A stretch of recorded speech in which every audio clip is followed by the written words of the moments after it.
과도한 지정과 단가를 일방적으로 인상하고 폭리를 취하는 것 때문에 분쟁이 발발되는 경우들이 많이 있었습니다. 안녕하세요. 법무법인숲의 송윤 변호사 가맹거래사입니다.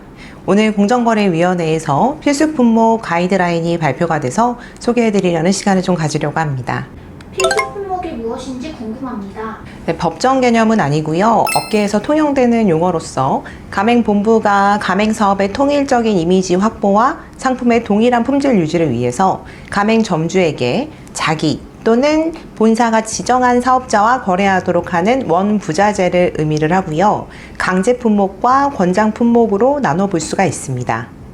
예컨대 치킨 가맹 브랜드에서의 닭, 소스, 커피 가맹 브랜드에서의 원두, 이런 부분들이 필수 강제 품목이다 라고 볼 수가 있고요.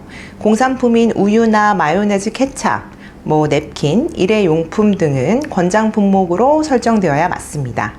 필수 품목은 본사가 필수라고만 하면 다 지정이 가능한 건가요? 그것은 아닙니다. 특정한 거래 상대방과의 거래를 강제하는 것이기 때문에 가맹사업법은 이와 같은 행위를 불공정 거래 행위 중 하나인 거래 상대방 구속행위로 규정을 하고 원칙적으로는 금지를 하고 있습니다.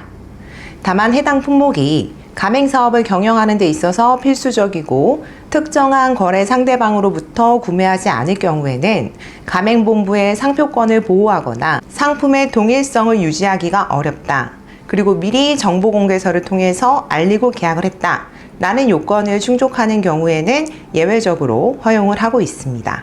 필수 품목이 왜 문제가 생기나요? 일정한 품질 기준을 충족하는 상품과 서비스를 제공하도록 할 필요가 있다는 점에서 본사가 필수 품목을 지정하는 것은 불가피한 측면도 있지만 과도한 지정과 단가를 일방적으로 인상하고 폭리를 취하는 것 때문에 점주들이 반대로 수익성이 악화되면서 분쟁이 발발되는 경우들이 많이 있었습니다. 어떻게 개정되나요? 필수 품목의 항목, 그리고 공급 가격의 산정 방식과 거래 조건의 협의 절차가 가맹계약서의 필수 기재사항으로 추가가 됩니다.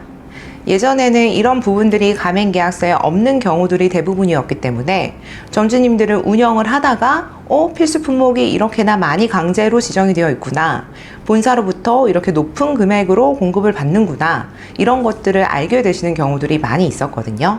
이런 부분들이 가맹계약서에 추가되도록 개정이 됐습니다. 또한 필수 품목의 확대, 공급 가격의 인상과 같이 이 거래 조건을 점주에게 불리하게 변경을 할 때는 일방적으로 할 수 있는 것이 아니라 협의를 거치도록 의무화가 되었습니다. 가맹계약 체결 전 먼저 확인할 수 있게 되는 건가요? 그렇죠.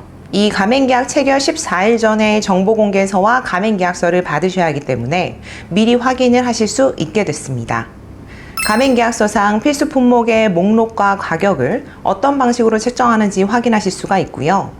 정보공개서를 통해서 어떤 거래 상대방으로부터 본사가 얼마의 차액 가맹금을 수취하게 되는지 확인할 수 있게 됩니다. 본사는 언제까지 가맹계약서를 수정해야 할까요? 필수 품목의 종류와 공급 가격의 산정 방식을 가맹계약서의 필수 기재사항으로 추가하는 것은요, 올해 7월 3일부터 시행이 됩니다. 얼마 남지 않았죠? 신규 계약이나 갱신 계약의 경우에는 시행일 즉시 반영을 한 계약을 체결을 하셔야 되고요.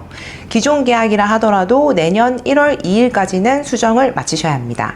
거래 조건 협의 절차 조항의 경우에는 올해 12월 5일 시행이기 때문에 신규 계약이나 갱신 계약인 경우에는 즉시, 그리고 기존 계약의 경우에도 내년 6월 4일까지는 반영을 하셔야 합니다. 다만 24년 11월 한 5개월 정도 뒤에 이 거래 조건 변경 협의를 구체화하기 위한 고시가 발표될 예정이라고 하니까 그 부분을 참고하시면 되겠습니다. 감사합니다.